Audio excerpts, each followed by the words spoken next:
পটুয়াখালী জেলার আউলিয়াপুর মহিলা মাদ্রাসা এতিমখানা ও লীলা বোর্ডিংয়ে কোনো অনুদান না পেয়ে বিপাকে পড়েছেন মাদ্রাসাটি। নিজস্ব অর্থায়নে চলছে এ মাদ্রাসাটি, যেখানে ছাত্রীর সংখ্যা রয়েছে 250 জন। আবাসিক অনাবাসিক হওয়ায় এখন আর্থিক সহযোগিতার হাত বাড়াচ্ছেন মাদ্রাসাটির প্রতিষ্ঠাতা পরিচালক আলহাজ হযরত মাওলানা ইব্রাহিম। মাদ্রাসাটিতে 250 জনের মধ্যে 10 জন রয়েছে এতিম। কর্তৃপক্ষের হস্তক্ষেপ কামনা করেন মাদ্রাসাটির প্রতিষ্ঠাতা পরিচালক। কোনো পয়সা নাই, পুঁজি নাই, এই জন্য অনেক ব্যাপারে ছাত্রছাত্রী এদের যে স্বাধীনতা বা এদের যে চাহিদা, এই চাহিদা না পূরণ করতে আমাদের সমস্যা হয়ে পড়ে।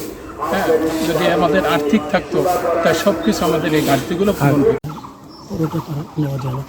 বড় হাফেজ আছে এবং মহিলা শিক্ষিকা আছে, তারাই নেয়। আপনার এইখানে কমি যেটা জি, মহিলা হাফেজ আছে কতজন আপনার? মহিলা হাফেজ আছে একজন হেফজখানায়, এবং কৌমি শাখায়